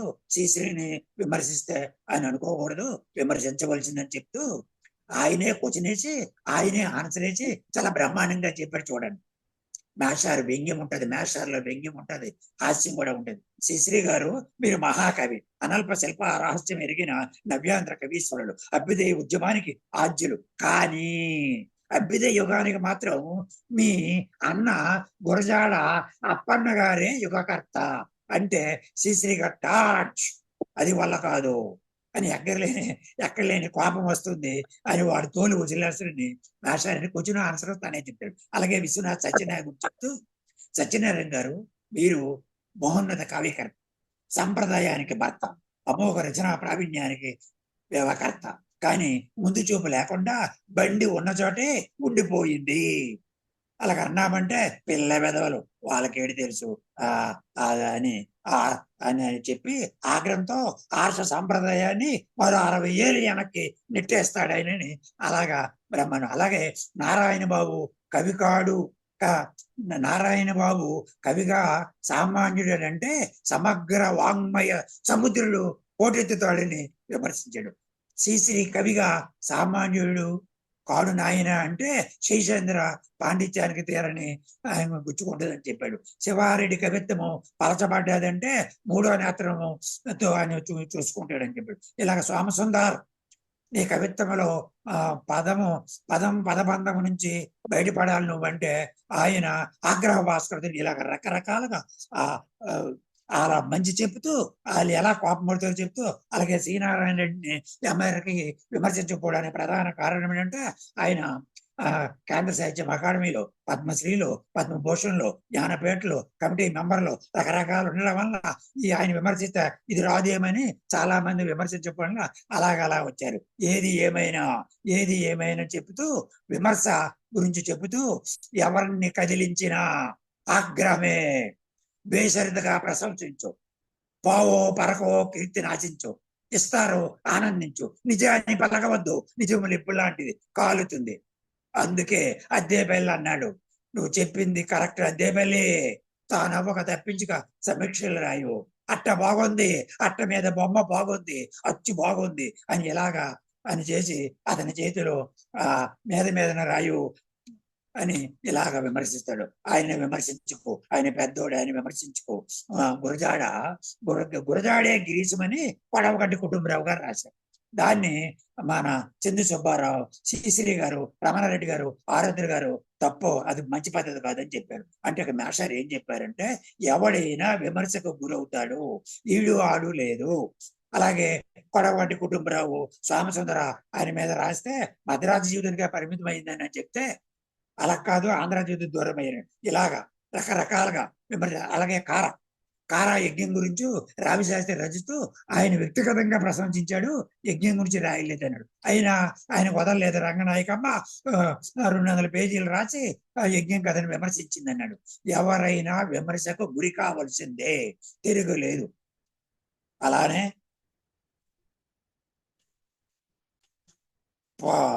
పురాణం సుబ్రహ్మణ్య శర్మ మీ అందరికీ తెలుసు, ఆంధ్రజ్యోతిలో పనిచేశారు. ప్రారంభంలో వామపక్ష భావాలుండి ఆ తర్వాతను వెళ్ళిపోయి ఆ వామరక్ష భావాలని చాలా విమర్శించడం జరిగింది. కావాలని విమర్శించాడు. మిరియాల రామకృష్ణ శ్రీశ్రీ కవిత్వము వస్తు సంవేదము సంవిధానం అని రాస్తే దానికి ఆయన రాసిస్తూ మిరియాల కషాయం అని రాస్తే అప్పుడు శ్రీశ్రీ గారు దానికి పెట్టి ఆయన కషాయం వికటిస్తుంది పురాణం కొంచెం జాగ్రత్త అని రాశాడు. కాబట్టి ఎవడు ఎప్పుడు ఎక్కడైనా విమర్శ వస్తుంది. మన రచయితలు చాలా జాగ్రత్తగా ఆహ్వానించి అది లేకుండా చేసుకోవడము, ఇంకా మనకు రాయడము, ప్రజల దగ్గరికి బాగుండడం, సౌహృద ప్రేక్షకుల దగ్గరికి వెళ్ళడము మనం నేర్చుకోవాలి. కాబట్టి ఎవరైనా తప్పదు, విమర్శ సవ్యంగా రాసుకోవాలి, బాగా రాసుకోవాలి, గ్రంథం మీద రాసుకోలేదు, వ్యక్తి మీద దాడి చేయకూడదు. ఎప్పుడైనా నిజం చెప్పితే నిప్పు లాంటిది కొంచెం మనకు ఉంటుంది, కొంచెం జాగ్రత్తగా ఉండాలి. ఏది ఏమైనా అక్షర ప్రపంచంలో పాఠకుడే గొప్పోడు, ఆడిదే అర్ధరాజ్యము, ఆడే గొప్పోడు. పాఠకుడు తీర్పే బ్రహ్మాండమైనటువంటి విమర్శలో గాని, కథలో గాని, కవిత్వం గాని అద్భుతమైనటువంటి తీర్పు ఇచ్చేవాడు ఆయనే అని బ్రహ్మాండమైనటువంటి విమర్శ ప్రక్రియ చేశాడు. ఇక ఈ తర్వాతను ఆ ఆ వివరణాత్మక విమర్శ అని ఆరుద్ర గారు ఒక వ్యాసం రాశారు. తెలుగు సాహిత్యంలో ఆరుద్ర అని చలసాని ప్రసాద్ ఒక ఆరుద్ర మీద రాశారు. అంత అంత ఆరుద్రని విమర్శిస్తూ విపరీతంగా రాశాడు. రాస్తూ వీళ్ళందరూ కొంతమందిలో మన మన ఆ ఆరుద్రేమో ప్రతి విషయంలోన కొడగొట్టు కుటుంబరావుని తేవడం, అవసరం ఉన్నా అవసరం లేకపోయినా. ఈ మన చందు సుబ్బారావు కూడా అవసరం ఉన్నా అవసరం లేకపోయినా శ్రీశ్రీని తేవడం, ఇది జనరల్ గా జరుగుతూ ఉంటది. ఈయన వ్యాసం రాస్తూ చలసా ఇది ఆరుద్ర మీద విరుచుకుపడ్డాడు చలసాని ప్రసాద్ గారు. చందు సుబ్బారావు ఆ ఆరుద్ర మీద ఎప్పుడు విమర్శ లేనని ఒక వ్యాసం రాస్తూ వివరణాత్మకంగా వేసి అసలు ఆడి కవే కాడు, విమర్శకుడే కాడు, విపరీత ఆయన కవి కాడు, విమర్శకుడు కాడు, సాహిత్యవేత్త కాడు, విశ్లేషకుడు కాడు, పరిశోధకుడు కాడు అని విపరీతంగా విమర్శించాడు. అందులో మెయిన్ పాయింట్లు తీసుకొని ఆయన పరిశోధకుడు విమర్శకుడు కాడు, ఆయన ప్రజల దగ్గరికి వెళ్ళలేదు అని చెప్పాడు. పరిశోధకుడు విమర్శకుడికి వెళ్ళడు. నాయన చలసాని ప్రసాద్, నువ్వు ఒక దానికి అధ్యక్షుడిగా పనిచేసావు, ఒక దానికి సభ్యుడిగా చేశావు, మీరు అదేం బాగులేదు. పరిశోధకుడు విమర్శకుడు ప్రజల దగ్గరికి వెళ్ళడు, ఆడ సంఘసర్ప కాదు నాయన, ఆయన రాజకీయ నాయకుడు కాదు నాయన, నువ్వు విమర్శించిన బాగులేదు నాయనని బ్రహ్మాండంగా పార్టీ తీసుకోండు. ఆయన శ్రీశ్రీకి 6వ భాగ్యంలో ఆరుద్ర అక్కడికి వెళ్ళలేదన్నాడు. అది పర్సనల్ విషయాలు, ఇందులో తేడానికి పనికిరాదు అని చెప్పాడు. అలాగనే ఆరుద్ర మంచి బెర్నాడస్ ఎవరో తులనాత్మక అధ్యయనం చేస్తే అది కాదు, బెర్నాడస్ తో చేస్తే కొడవగంటి కుటుంబరావే అని అలా చేశాడు. అలాగనే ప్రథమ శ్రేణి కవుల్లో మన ఆరుద్ర రారని ఇది మన విమర్శించారు చలసాని ప్రసాద్. అప్పుడు అది కూడా తప్పు అని చెప్పాడు. మొత్తం వాక్యం పేరా వివరణాత్మక విమర్శిస్తూ అది మంచి పద్ధతి కాదు చలసాని ప్రసాద్ గారు, మీరు పెద్దవాళ్ళు, అలా చేయడం బాగులేదని చాలా సున్నితంగా చెప్పకుండా తన భాషలో చెప్తే తన దారిలో చెప్పారు. ఏది ఏమైనా చచ్చిపోయినంత వరకు ఆరుద్ర కమ్యూనిస్టే, మీరు అవునన్నా కాదన్నా ఆరుద్ర గొప్పవాడు, కుల మతాలను నిరాకరించాడు, నాస్తికత్వం చూశాడు, బ్రహ్మాండంగా చేశాడు, సమగ్ర ఆంధ్ర సాహిత్యము అది బాగులేదు, అదేమో కవుల చరిత్రని ఆయనకు అవగాహన లేదు అని చెప్పాడు. అది పరిశోధకులు చూసుకుంటారు అని చెప్పి ఇచ్చి ఏది ఏమైనా ఆయన మార్కెస్ట్ అని బ్రహ్మాండంగా అలా తెలుస్తూ ఇలాగ రాయడం జరిగింది. ఇంత చలసాని ప్రసాద్ రాసినటువంటి వ్యాసాన్ని ఆరుద్ర సపోర్ట్ రాస్తూ ఉన్నటువంటి చలసాని ప్రసాద్ కూడా ఆరుద్ర గారిని వదలలే. వ్యక్తిగతంగా నాశారు కూడా వెళ్ళిపోయారు. ఆరుద్ర విషయంలో సమగ్రాంధ్ర సాహిత్యంలో శ్రీశ్రీకి తక్కువ పేజీలు రాశావు, నారాయణ బాబుకి ఎక్కువ పేజీలు రాశావు, ఏంటి ఆరుద్ర గారు మీరు ఇలా చేయడం బాగులేదు. 5 పేజీలు కూడా అర్హత లేనటువంటి నారాయణ బాబుకి అన్ని పేజీలు నువ్వు కేటాయించడం ఇది బాగులేదని ఆయన మీద వ్యక్తిగతంగా వెళ్ళాడు. అది ఇలాగా నారాయణ బాబు ఏదైనా శ్రీశ్రీ నెంబర్ 1 అనేది లేదు, నారాయణ బాబుకి అంత సీన్ లేదు అనేది వీళ్ళ యొక్క వ్యవహారం. ఆ తర్వాతను వీళ్ళందరికీ మీ అందరికీ తెలిసినటువంటిది అభినందాత్మక విమర్శ, శ్రీశ్రీ మీద వ్యాసాలు అందరూ అభినందాత్మక విమర్శ. మనందరకు ఈ 100 సంవత్సరాల్లో ఎవరో అక్కడ కొంచెం ఎవరైనా నేను అనుకుంటున్నా అందరూ నాకు తెలిసినంత వరకు అందరూ శ్రీశ్రీ భక్తులు, గురజాడ భక్తులు. ఇంకా అందులో మీకు ఏమి డౌట్లు ఎవరు అక్కర్లేదు. వాడు రాత్రి వెళ్ళిపోయినా కొంచెం బయటికి చెప్పినా వాళ్ళందరూ భక్తులే. అప్పారావు భక్తులు, శ్రీశ్రీ మీ అందరికీ తెలుసు. కారా గురువు రావిశాస్త్రి గురువు శ్రీశ్రీ గురువు అప్పారావు గారు, అప్పారావు గురువు సమాజం. అలాగే మన ఈ చందు సుబ్బారావు గారు అభినందాత్మక విమర్శని గురజాడ అప్పారావు మీద విపరీతమైన ప్రవృత్తి వ్యాసం రాశాడు. రామచంద్ర మీద రాశాడు, మల్లారెడ్డి మీద రాశాడు. ఎంత బాగా రాశాడో మల్లారెడ్డి మీద. అలాగే అబ్బూరు రామకృష్ణ గారి మీద రాశాడు. ఆచార్య రాణంకి మీద కూడా రాశారు. అజంతా మీద రాశారు. పతంజలి మీద కూడా ఇది అభినందాత్మక విమర్శ బ్రహ్మాండంగా ఆయన రాయడం జరిగింది. ఆ తర్వాత టైం ఉంటే మనం అందులోకి వెళ్తాం. తర్వాత అనుభూతి విమర్శలో ఒకడు నాచిన సోమన, హృదయాల్లాసము, పెద్దని గారు అల్లికి జిగిపికి, కృష్ణజ కవిత ఇవన్నీ అనుభూతి విమర్శ అని చెప్పాడు. ఇక శ్రీవాద విమర్శలో మాస్టారు చాలా విజృంభించాడు. మన ఎస్వి సత్యనారాయణ మన అందరికీ తెలుసును, అరసం అధ్యక్షులు, బ్రహ్మాండమైనటువంటి ఎన్నో సంవత్సరాల పాటు పనిచేస్తుంది. బీసీగా చేశారు, ఉస్మానియా ప్రొఫెసర్ గా చేశాడు. ఎస్వి నువ్వు అలా గుండు బాదుకోవడము తగదు సుమా అని ఒక ఆర్టికల్ రాశాడు. అసలు ఇంతకీ ఫెమినిజానికి మార్కెస్టులు వ్యతిరేకమైన వ్యాసం రాశారు. స్త్రీవాదానికి అసలు శత్రువులను వ్యాసారు. ఇదంతా రాయడానికి ప్రధాన కారకుడు జ్వాలాముఖి వార కవితలని అని రాశారు. అది రాస్తే దాని మీద చేకూరు రామారావు చేసి కూడలుగా ఈ వ్యవస్థ గురించి సోడల వాసనలు ఊబిలో పడ్డాడు జ్వాలాముఖి అని రాశాడు. దానికి మన ఎస్పీ చేసి ఊబిలో చారా పడ్డాడు జ్వాలాముఖి అని ఇలాగేలా వస్తూ మనోడు వచ్చేసి అని ఎస్పీ నువ్వు ఇలాగ మాట్లాడడం ఏమేమి బాగోలేదని వాళ్ళంతా అంతర్జాతీయ కుట్ర ఉన్నది శ్రీవాదులని జ్వాలాముఖి అన్నాడు. మన ఎస్వి సత్యనారాయణ కూడా అనరాని మాట అన్నాడు. నేను ఇక్కడ ఆ మాట ఉపయోగించడం లేదు.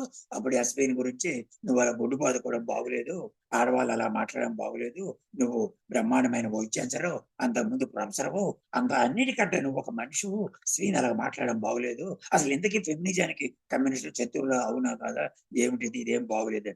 ఇంతకీ మనందరికీ కావలసినటువంటి అద్భుతమైనటువంటి రచయిత, అద్భుతమైనటువంటి అక్షర శిల్పి రావిశాస్త్రి కూడా ఆయన ఫెమినిస్టులు గయ్యాలని అనబో జరిగింది. ఏది ఏమైనా ఈ రకమైన జయప్రద కానీ, వాల్గా కానీ, కాత్యాయని కానీ, పద్మలత కానీ, నిర్మల కానీ, వాణి రంగారావు కానీ, ప్రామలత కానీ, వీరు రాసినటువంటి ఆ విమర్శలో వచ్చినటువంటి వీళ్ళందరూ జ్వాలాముఖి కానీ, నిఖిలేశ్ కానీ, ఎస్పీ కానీ, అద్దేపై కానీ, దోనాచేత కానీ, చేకూరు కానీ, కొత్తపల్లి రూప కానీ, చంద్ర సుబ్బారావు కానీ, వీళ్ళందరూ శ్రీవాదం మీద విమర్శ చేస్తే ఈయన కూడా పాల్గొని అద్భుతమైనటువంటి సాహిత్య విమర్శ చేసినటువంటి బ్రహ్మాండమైనటువంటి సాహిత్య విమర్శ ఈ రకంగా చేశారు. ఇందులో కళా విమర్శ కూడా బ్రహ్మాండమైనటువంటి కళా విమర్శలు. కళలు శాస్త్రాల నుంచి పుట్టావని చాలా మంది చెప్తున్నారు. అది తప్పు. శాస్త్రాల కళ నుంచి ఒక అద్భుతమైనటువంటి విమర్శ వ్యాసం రాశాడు. నేను ఇంకా నాకు కరెక్ట్ గా 1 hour నేను క్లోజ్ చేస్తాను. నాకు ఇంకా 18 నిమిషాలు ఉన్నది. కవిత్వం గురించి రాశారు. ఈ కవిత్వం గురించి చాలా మంది హైకూల మీద చాలా గొప్ప కవిత్వం రాశారు. హైకూల్ అని దాని మీద విమర్శిస్తూ అసలు హైకూల్లో మంచి కవిత్వం కనిపించవచ్చు, కానీ అదే గొప్ప కవిత్వము, అలాంటి కవిత్వం రాలేదు, కనీవిని ఎరగలేదు, అది శిల్పరహస్యం ఉన్నది, అల్పాక్షరం ఉన్నది అని హైకూల్ మరీ అంత పెంచకండి. హలో సోమచంద్ర గారు, నరసరెడ్డి గారు, ఏమిటి మీరు చేస్తుంది, ఏమిటి మీ వ్యవహారము, ఎందుకంటే గొప్ప కవిత్వం లేదని చెబుతూ ఒక అద్భుతమైనటువంటి వాక్యం రాశాడు మేషారు. హైకూల రచన తెలుగు కవిత సూర్యోదయము ముందు 40 క్యాండిల్ బల్బుల ఏ అధిక క్రాంతిని ప్రసరింపజాలదని అద్భుతమైనటువంటి చేశాడు. ప్రతిదానికి లిమిట్స్ ఉన్నాయి, పరిమితులు ఉన్నాయి. ఇదే గొప్ప కవిత్వం, ఎందుకంటే కవిత్వం తెలుగులో లేదు అని గురువుగానే విమర్శించాడు. ఎవరిని వదలలేను, అసలు ప్రసక్తి లేదు. తర్వాత కవిత్వంలో అకవితా ఛాయలు ఉన్నాయి. చాలా మంది కొంచెం దగ్గరుండి జాగ్రత్తగా రాసుకోండి.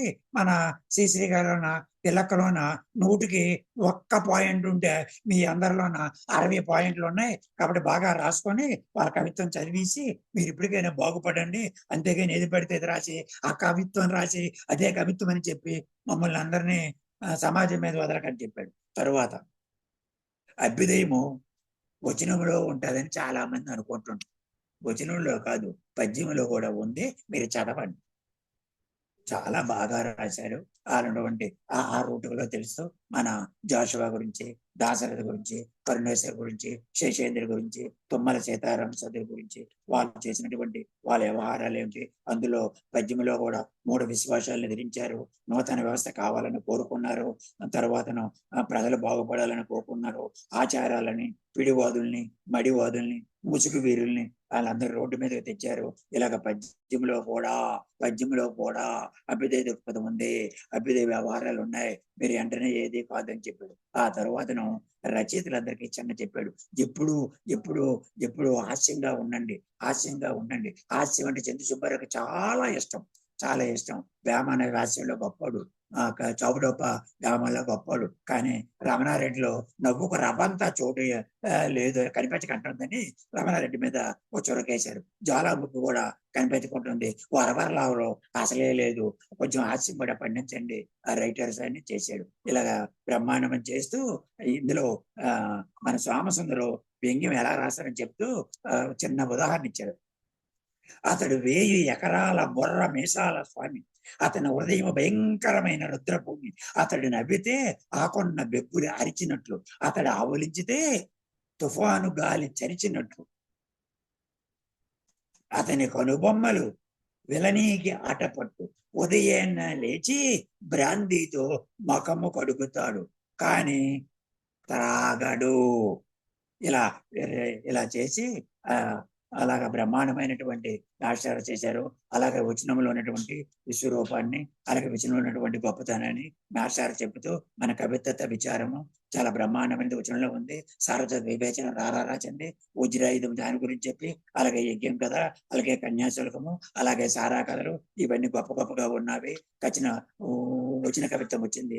వచనంలో కూడా కవిత్వం రాసినటువంటి దాశరథి వాళ్ళందరినీ ప్రశంసిస్తూ అక్కడక్కడ విమర్శిస్తూ వచనంలో కూడా కవిత్వ చర్యలు ఇస్తూ బ్రహ్మాండంగా రాశాడు. అలాగే ప్రాచీన సాహిత్యాన్ని కూడా ఆ 800 సాహిత్యాన్ని కూడా మీరు బ్రహ్మాండంగా కనిపెట్టండి, బ్రహ్మాండంగా చదవండి. అంతేమే చదవకుండా ఈ 100 సంవత్సరాల సాహిత్యమే చాలా గొప్పది అనుకొని ఈ గొయ్యిలోనే ఉండిపోకండి. మీకు ఒక విషయం చెప్తున్నాను, అది మీరు గమనించండి. చెప్పు, నాకు కూడా నచ్చింది. ఓకే, 100 సంవత్సరాల గొప్పలు ఉన్నారు, నేను కాదనలేదు, కానీ చెప్పండి అని చెప్పాడు. ఈ 100 సంవత్సరాలు ఏ కవి అయినా నీకు ఇష్టం వచ్చిన ప్రక్రియలో ఎవడైనా సరే నన్నయ్య కన్నా గొప్పవాడు ఎవడైనా ఉన్నాడా? కాళిదాసు కన్నా గొప్పవాడు ఎవడైనా ఉన్నాడా? పెద్దన కన్నా ఎవడైనా గొప్పవాడు ఉన్నాడా? కాబట్టి ఉంటే ఉండొచ్చు, కానీ ప్రాచీన సాహిత్యాన్ని చదివి అర్థం చేసుకొని వాళ్ళను కూడా ఆహ్వానించి మీ అందరూ చదువుకోవాలి. సాహిత్యంలో గతమని వ్యాసంలో రాశాడు, అవి కూడా మీరు చదువుకొని ఇంకా ముందుకెళ్తే బాగుంటుంది అని చెప్పాడు. సాహిత్యంలో పెద్ద పెద్ద విషయాలు చాలా మంది చేశారు. మన అల్పజీవి కానీ, సారా కథలు కానీ, మన కొడవగంటి కొబ్బరి చదువు కానీ, అసమర్థ జీవిత యాత్ర కానీ, మన యజ్ఞం కానీ, మన మాలపల్లి కానీ, ఆ కథలు, ఆ ఇతివృత్తము, దాని వల్ల ఉన్నటువంటి గొప్పతనము, పెద్ద పెద్ద విషయాలు తీసుకొని వాళ్ళు పెద్ద పెద్ద వాళ్ళు అయ్యారండి. సాహిత్యంలో మేధావులు ఎవరు చాలా మంది తెలియక ఇప్పుడు నిన్న మనకి ఆపరేషన్ సింధూర్ జరిగింది. ఇప్పుడు మన అందరము మన వాళ్ళందరినీ చాలా అభినందిస్తూ ఉన్నాం. దాని వెనక కూడా శాస్త్రజ్ఞులు కూడా ఉన్నారు. అంటే శాస్త్రజ్ఞులు ఉన్నారు, మన సైనికులు కూడా ఉన్నారు. అంటే శాస్త్రజ్ఞులు కూడా ఉన్నారనే విషయం కూడా మనం చెబుతూ ఉండాలి. శాస్త్రజ్ఞులు కూడా మేధావులు. అలాగే మన కోవిడ్ డాక్టర్లు మందులు ఇస్తున్నారు. ఆ మందులు తయారు చేయడానికి సైంటిస్ట్ వాడు ఎంత కష్టపడ్డాడు. అంటే కోవిడ్ నుంచి మనము రక్షించబడడానికి కారణం ఎవరు? సైంటిస్టులు. వాళ్ళు కూడా మేధావులు. మీరు అనుకున్నటువంటి రాజకీయ నాయకులు కూడా మంచోళ్ళు కాకపోయినా అందులో కూడా మంచోళ్ళు ఉన్నారు.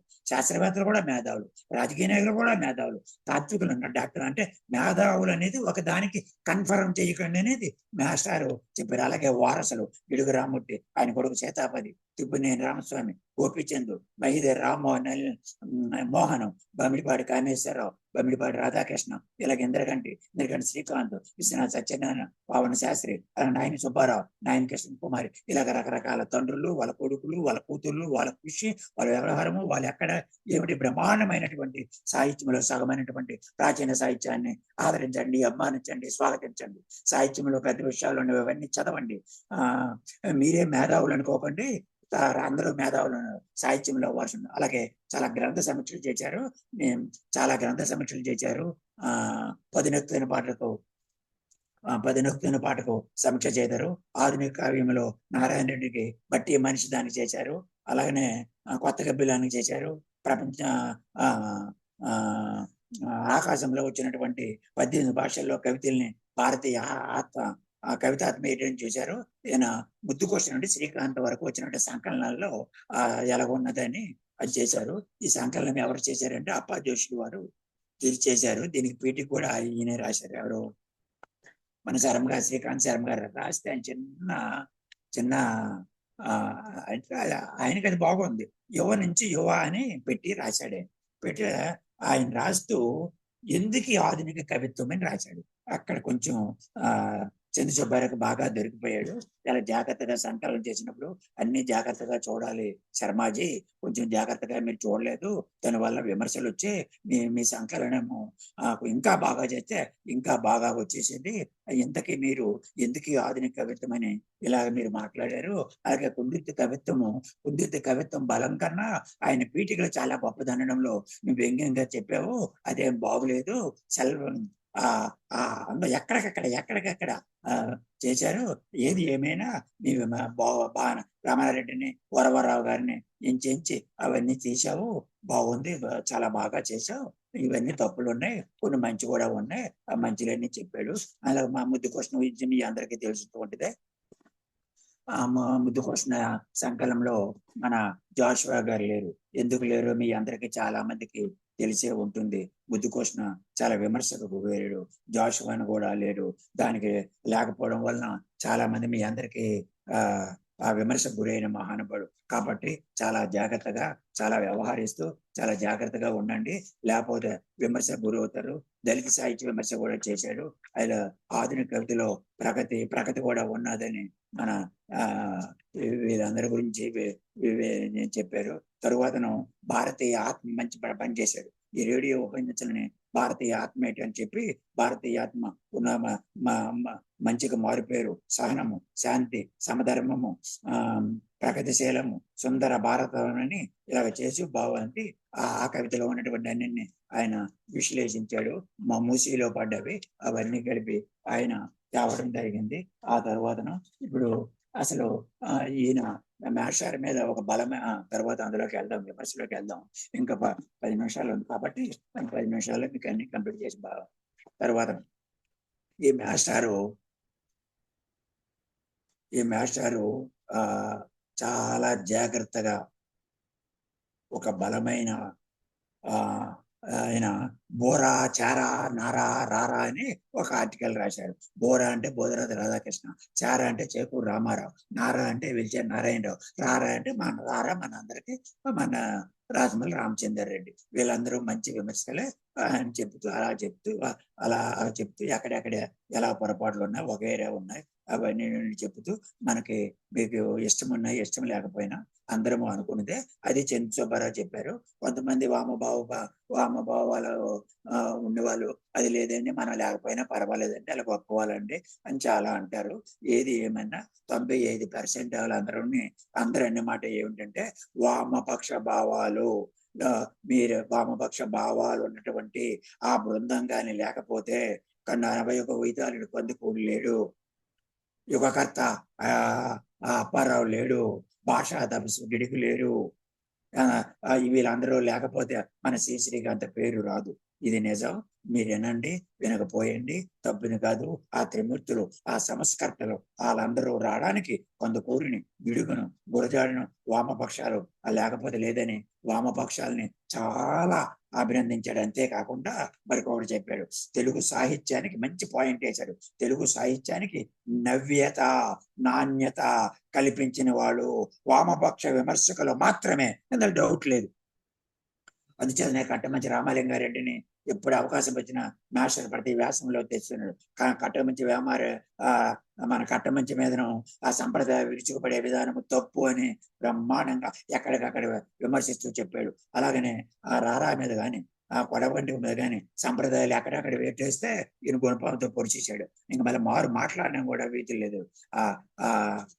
బ్రహ్మాండమైనటువంటి వాళ్ళ నవ్య రీతులు సంప్రదాయ రీతులు అన్నిటికొని ఈ నవ్య రీతులతో సమాధానం ఇచ్చినటువంటి అభ్యుదయ మంచి మార్క్సిస్ట్ విమర్శకులు అందరి మార్క్సిస్ట్ విమర్శలు కూడా విమర్శించాడు. అది 2 నిమిషాల్లో చెప్పేది. ఇలా విమర్శించాడు. ఇలాగా తర్వాతను ఆయన రారా గాని వాళ్ళందరినీ బోధరాజు రాధాకృష్ణని వీళ్ళందరూ వరవరరావుని చాలా ప్రసాదరాని మీరందరూ చాలా బాగానే రాస్తున్నారు, చాలా బాగానే ఉంది. వీళ్ళందరి మీద ఒక విమర్శ లేకపోలేదు. అయితే విమర్శలోకి వెళ్తాం. వీళ్ళందరూ మీరు అందులో మీరే రాసుకొని వాడికి వీడి గొప్ప ఆడి ఇడి గొప్ప అని మీ అంతా మీరే అనుకోవడము అది బాగాలేదు. నిబద్ధత ఒకటే కాదు, ఇంకా మార్కెట్ దృక్పథంలో మార్పులు చేర్పులు ఉండాలి. ఈ మార్కెట్ సిద్ధాంతం అనేది సిద్ధాంతం ఎప్పుడూ మారుతుంది. మీరు ఒక జాగ్రత్తగా గుర్తించుకోండి. ఓ మార్కెట్లారా, ఓ మార్కెట్ విమర్శలారా, ఓ మార్కెట్ రచయితలారా, మార్కెట్ అనేది సిద్ధాంతం, సిద్ధాంతం మారుతుంది. శాస్త్రము మారదు, శాస్త్రము మారదు, సిద్ధాంతం మారుతుంది. మనవన్నీ సిద్ధాంతాలు మార్పుకు లోనవుతాయి.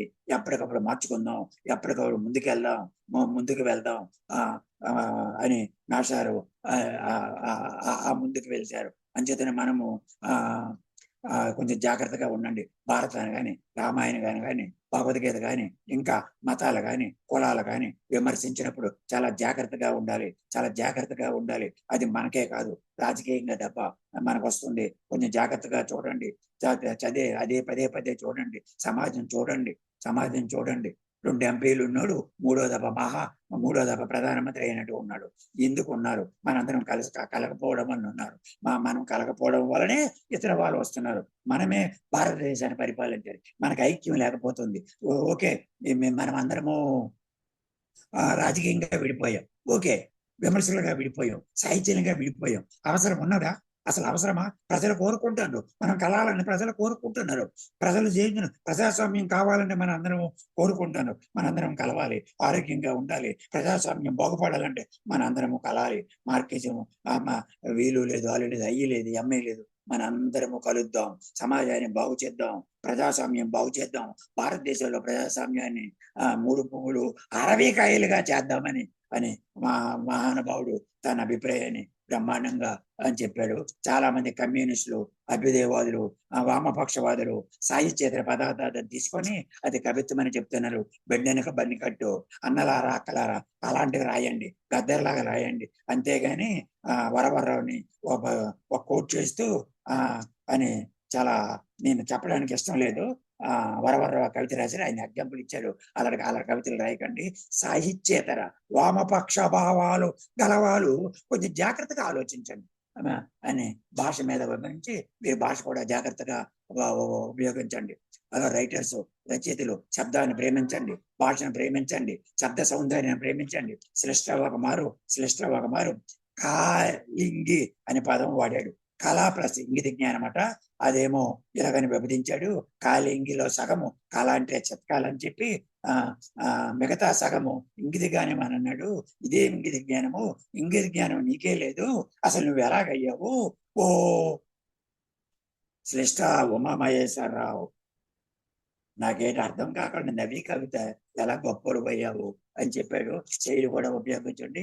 అంతేగాని ఒక కథ రాస్తూ మన అల్లం శాసగిరావు విపరీతమైన ఆంగ్ల పదాలు రాసి అదేం బాగులేదని చెప్పాడు. అలాగే చాలా చాలా ఉన్నాయి. ఇక మనకు 3 నిమిషాలే ఉంది కాబట్టి మనం చాలా చక్కగా నాషారు యొక్క ఈ రకంగా నాషారు అన్ని రకాలైనటువంటి అభినందన విమర్శకి, అన్ని రకాలైనటువంటి విమర్శలకి అద్భుతమైనటువంటి ఆయన విమర్శను మనము అన్వయించవచ్చు. మనము బ్రహ్మాండంగా ఆయన సాహిత్య వ్యాసాలన్నీ అన్వయించవచ్చు. అయితే సుబ్బారావు గారిలో ఉన్నటువంటి విమర్శలో బలమేంటి, బలహీనతలేంటి? సుబ్బారావు గారు ఉపన్యాసం అలాగే ఆయన వ్యాసం ఉంటుంది, వ్యాసం అలాగే ఉపన్యాసం ఉంటుంది. 2 ఒకలాగే ఉంటాయి, రెండింటికి పెద్దగా తేడా ఉండదు. ఇదే సుబ్బారావు గారు ఉన్నటువంటి బలము, బలహీనత. అంతేకాదు ఉపన్యాసం ఇచ్చిన, వ్యాసము రాసిన ఒకే అంశం మీద, కేంద్ర బిందువు మీద నిలబడక అటు ఇటు ఉంటుంది. అంతేకాదు ఉపన్యాసం ప్రారంభము ఎండింగ్ క్లారిటీ ఉండదు, ప్రారంభం ఎండింగ్. అంతే కదా తాపీ ధర్మారావు రారాలను కూడా అభిమానిస్తూ గౌరవిస్తూ కూడా ఆయన విమర్శించాడు. ఆయన ఎవరిని వదలు విమర్శిస్తూ ఉంటాడు. అవసరం ఉన్నా అవసరం లేకపోయినా కోట్ చేయడం. తర్వాత ఏదో ఒక వంక పెట్టుకొని, అది బాగుంది, ఏదో ఒక వంక పెట్టుకొని ఒక రకమైన సాహిత్యాన్ని మనం ఆహ్వానించాలి, దాన్ని విమర్శించు, కానీ పూర్తిగా తుంచకూడదు అనేది సార్ యొక్క అభిప్రాయం. నేను కూడా దానికి విశ్వనాథ సత్యనారాయణని ప్రతిభను ప్రేమిస్తున్నాడు.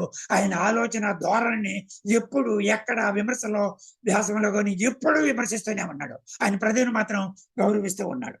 అలాగే ఎప్పటికప్పుడు రాజకీయాలు మారినట్టు నాయన కళలు మారవు, సిద్ధాంతాలు మారుతాయి, శాస్త్రము మారదు. కొంచెం జాగ్రత్తగా ఆలోచించండి. తరువాత విమర్శలో సుబ్బారావు చేస్తూ మాస్టారు అప్పారావుని, శ్రీశ్రీని చాలా ప్రేమించినటువంటి గొప్ప వ్యక్తులు. తర్వాత మరొక విషయం, కమ్యూనిస్టుల మీద ఇప్పుడు వస్తువు అంటారు. వస్తువే కాదు నైనా, శిల్పం కూడా ఉంటే మంచిది, కొంచెం అది కూడా ఆలోచించండి. వస్తువు ఓకే, సాంఘిక సమస్యలు ఉండాలి, కానీ వస్తువు కూడా ఉంటే ఇంకా బాగుంటుంది. మీరు తర్వాత అన్ని చెప్తూ శబ్దం కూడా వాడండి, శబ్ద శోధన కూడా వాడండి అని చెప్తూ కమ్యూనిస్టులు అందరూ చాలా బ్రహ్మాండంగా చేశారు. మీ అందరు నా ఉద్దేశం ఒకటే, నేను ఇప్పుడు ఈ మొత్తం 50 వ్యాసాలు చందు చదివిన తర్వాత నాకు చందు ఈ వామపక్ష వాదాలను విమర్శించడానికి కారణం కావాలని విమర్శించలేదు. మీరు ఏకమవ్వండి. ఎవరి కోసం? ప్రజల కోసం. ఎవరి కోసం? ప్రజల బాగు కోసం. ఎవరి కోసం? ప్రజాస్వామ్యం కోసం. అది మాస్టారు, అది ఆయన బాధ. అది ప్రజల కోసం మీరందరూ కలండి, ఏకం కండి. మీరు ఇతరులకి నీతి చెప్పడం కాదు, మీరు ఇద్దరూ కలవండి. అది ఆయన. మీరందరూ కలిసి వామపక్షాలు కలిశారంటే భారతదేశం గడగడగడగడలాడుతుంది, ప్రజాస్వామ్యానికి న్యాయం జరుగుతుంది. మీరు కలవండి, మీ వెనక దేశం మొత్తం ప్రజలందరూ ఉంటారు. దేశాన్ని రక్షించండి, ప్రజాస్వామ్యం రక్షించండి.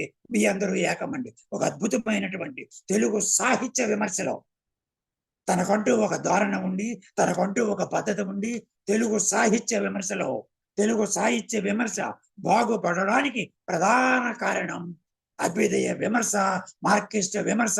వీళ్ళు లేకపోతే తెలుగు సాహిత్య విమర్శ సుసంపన్నము అయ్యేది కాదని మాస్టారు ఘంటాపదంగా కొండ బద్దలు కొట్టినట్టుగా కాదు, కొండ బద్దలు కొట్టినట్టుగా చెప్పాడు. ఆ వాదానికి నేను శతాంశము సపోర్ట్ చేస్తూ నాకు అవకాశం ఇచ్చినటువంటి పెనుగొండ వారికి, నా శ్రేయోభిలాషులు ప్రొఫెసర్ రాచపాలెం చంద్రశేఖర్ రెడ్డి గారికి, సభలో ఉన్నటువంటి అందరికీ నమస్కారం. మా అధ్యక్షులకి ప్రత్యేకమైన కృతజ్ఞత.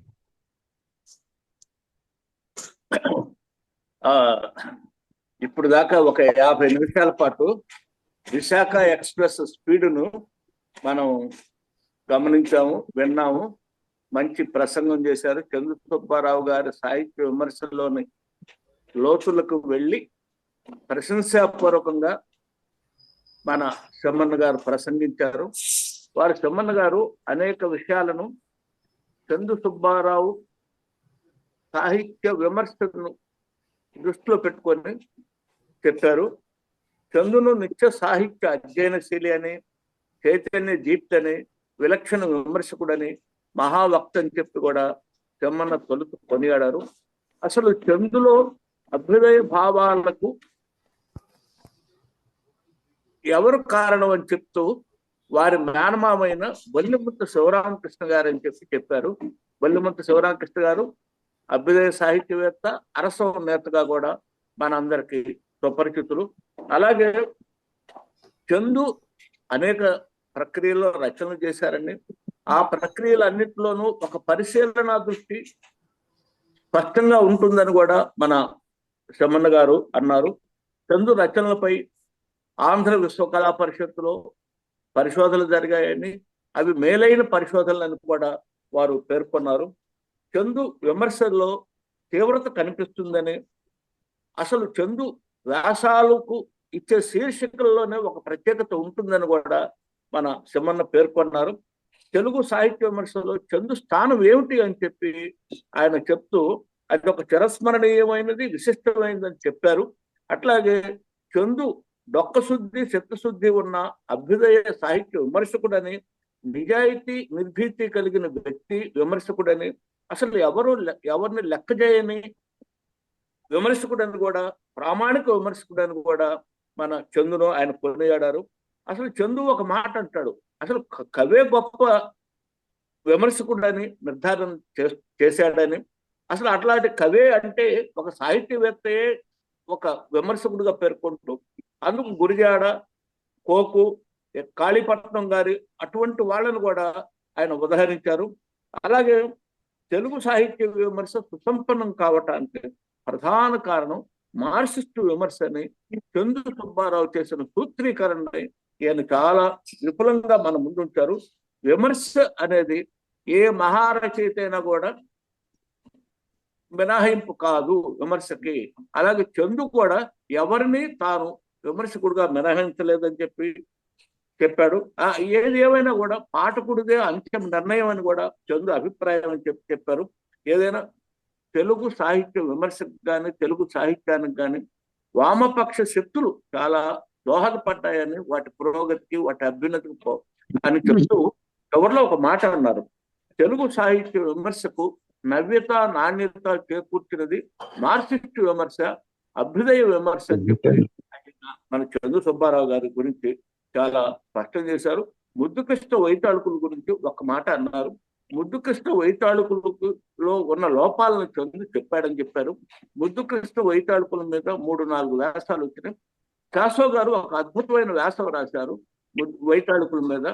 అందరూ ఇవ్వకూడదు అనుకున్నప్పుడు శ్రీశ్రీ దొంగతనంగా వైతాళుకులకి కవిత్వం పంపించాడని చెప్పి శాసో తన వ్యాసంలో పేర్కొన్నాడు. అలాగే మన రాజపాలెం చంద్రశేఖర రెడ్డి గారు కూడా వైతాళుకుల మీద మరొక వ్యాసం రాశారు. నేను కూడా ప్రేమ వల్ల వైతాళుకులని నేను పురస్కారం వచ్చిన దీపికలో కూడా ఒక వ్యాసం ఉంది. సరే, ఆ వైతాళుకులో ఉన్న అనేక మంది సాహిత్యవేత్తలను మన చెమ్మన్న వాళ్ళందరినీ తీసుకున్నారు. చందు సుబ్బారావు గారు అనేక మంది సాహిత్యవేత్తలను ఏ మినహాయింపు లేకుండా వాళ్ళ రచనలు ఎలా విమర్శించారని కూడా చాలా స్పష్టంగా చెప్పారు. ఇక చందు సుబ్బారావు గారి గురించి మీరు చెప్పిన మాటలను అలా ఉంచుదాం. చందు సుబ్బారావు గారి గురించి కూడా వ్యక్తిగతంగా 4-5 మాటలు చెప్పాలి. ఆయన అభ్యుదయ సాహిత్య విమర్శకే కాకుండా అభ్యుదయ రచయితల సంఘానికి చాలా సన్నిహితుడు. ఈనాటికి కూడా ఆయన అభ్యుదయ రచయితల సంఘం 1970లో అభ్యుదయ రచయితల సంఘం పునర్నిర్మాణం ప్రారంభమైంది. పునర్నిర్మాణానికి రాంభట్ల కృష్ణమూర్తి గారు, గజ్జల మల్లారెడ్డి గారు, వై విజయ్ కుమార్ గారు వీరందరూ సారథ్యం వహించారు. ఒక బృందంగా ఏర్పడింది. అందులో మన చందు సుబ్బారావు గారు, డాక్టర్ పరుచూరు రాజారాం గారు, కొండేపూడి శ్రీనివాసరావు గారు, ఇలా రాష్ట్రంలోని అనేక ప్రాంతాల నుంచి ఒక బృందంగా తయారై అదృష్ట దీపక్ వీళ్ళందరూ ఒక కృషి చేశారు. ఆ కృషి తర్వాత 73లో ఒక నిర్మాణాత్మక దశకు వచ్చింది. 73లో గుంటూరులో జరిగిన అభ్యుదయ సంఘం 6వ మహాసభలో చందు సుబ్బారావు గారిని కలవటం, ఆ 73 నుంచి చందు సుబ్బారావు గారితో ఒక సాన్నిహిత్యం, ఒక స్నేహితం కూడా నాకు కొనసాగుతూనే ఉంది. చందు సుబ్బారావు గారు అరసంతో అర్ధ శతాబ్ది అని చెప్పి ఒక పుస్తకం రాశారు. ఇందాక చెమ్మన్న గారు కూడా పేర్కొన్నారు. అది చాలా అభ్యుదయ రచయితల సంఘం చరిత్రనే కాకుండా అభ్యుదయ రచయితల సంఘంలో తన పాత్రను కూడా పేర్కొన్న పుస్తకం అది. ఆ పుస్తకంలో తనతో పాటు ప్రయాణించిన అభ్యుదయ రచయితలు, సాహిత్యవేత్తలను, ఆ నిర్మాణంలో పాల్పంచుకున్న కార్యకర్తలను కూడా ఆయన గుర్తు చేసుకున్నారు. వాళ్ళ పట్ల గౌరవం ప్రకటించారు. నా గురించి 10-12 సార్లు ప్రస్తావన చేశారు. ఒక ఒక పేజీనే నాకు కేటాయించిన సహృదయుడు మన చందు సుబ్బారావు. చందు సుబ్బారావు కథలు రాశాడని చెప్పాను. ఆయన గుంటూరు ప్రాంతం తెనాలకు చెందినవాడు కాబట్టి ఆయన కథ చీలిక అనే కథను కూడా గుంటూరు కథలు సంకలనంలోకి నేను ఒక సంకలనకర్త, సంపాదకుడిగా తీసుకొని తెచ్చాను. అలాగే వ్యక్తిగతంగా చందు సుబ్బారావు నాకు అత్యంత సన్నిహితులని చెప్పాను. నేను రాసిన విదిత, నేను కూర్పు చేసిన గుంటూరు సేవ సాహిత్య చరిత్ర మీద చాలా మంచి విమర్శ వ్యాసాలు ఎంతో ప్రేమతో, ఎంతో సౌహృదయంతో, అభిమానంతో రాశారు. అది వాస్తవానికి డాక్టరేట్లు సమానమైన పుస్తకాలను కూడా ఆయన పేర్కొనటం నాకు ఆయన ఇచ్చిన గౌరవం అని చెప్పి కూడా భావిస్తున్నాను. అలాగే చందు సుబ్బారావు గారికి గుంటూరు జిల్లా అభ్యుదయ సంఘం అమరజీవి కొండేపూడి శ్రీనివాసరావు సాహిత్య సత్కారాన్ని కూడా ఇచ్చి గౌరవించింది. ఆ విషయాన్ని మన చెమ్మన్న గారు కూడా వారికి వచ్చిన పురస్కారాల జాబితాని చెప్తూ వివరించారు. అట్లాగే చందు సుబ్బారావు గారు వారిని సప్తతి ఉత్సవం బాగా జరిగింది. దానికి మేమందరం మన అభ్యుదయ రచయితల సంఘం పక్షాన హాజరయ్యాం. వారి గురించి అది సంపుట్లో నేను ఒక వ్యాసం రాశాను. సాహిత్య సింధువు మన అరసం చందు అని చెప్పి నేను ఒక వ్యాసం కూడా రాశాను. ఆయన చాలా సంతోషపడ్డారు. మొన్న కూడా ఒక నెల క్రితం వారిని నేను, మా వల్లూరు సుప్రసాద్, మా మిత్రులు ఆనందం అందరం కలిసి వారి కె శరత్చంద్ర అరసం కార్యదర్శి మేమందరం వారి ఇంటికి వెళ్ళాం, వారిని పలకరించాం, పరామర్శించాం. ఎప్పుడు వెళ్ళినా కానీ అరసం పట్ల తన అభిమానాన్ని ఆర్థికంగా చూపుతున్న వ్యక్తి మా చందు సుబ్బారావు. మళ్ళీ రేపు 13వ తారీఖు 14వ తారీఖు విశాఖపట్నం మా అరసం రాష్ట్ర ప్రధాన కార్యదర్శి వల్లూరి శివప్రసాద్ నేను వెళుతున్నాం. వారిని చూస్తాము. ఆయన చూడటం ఒక చాలా సరదాగా ఉంటుంది. మంచి మాటకారి, చాలా చక్కగా మాట్లాడతాడు. ఆయన పుస్తకాలను మనకు కానుకగా ఇస్తాడు. ఇటువంటి చందు సుబ్బారావు ఇంతవరకు మా అభ్యుదయ రచయితల సంఘంలో, అంటే మన అభ్యుదయ సంఘంలో బాధ్యులైన వారిని గురించి కూడా తక్కువ మందిని గురించి ఇక్కడ ప్రసంగ కార్యక్రమాలు ఏర్పాటు చేస్తాం. ఈరోజు అటువంటి సన్మిత్రుడు, సహృదయుడు, అరసం నేత, అరసంతో అరసంలో కొనసాగుతున్న మా ఆచార్య చందు సుబ్బారావు గారిని గురించి మా ప్రియమిత్రుడు వెలమల సింహన్న గారు మంచి ప్రసంగం చేశారు. వారికి మనందరి పక్షాన ఈ వేదిక నుంచి ధన్యవాదాలు తెలియజేస్తున్నాను. మిత్రుల మరెవరైనా మిత్రులు సింహన్న గారి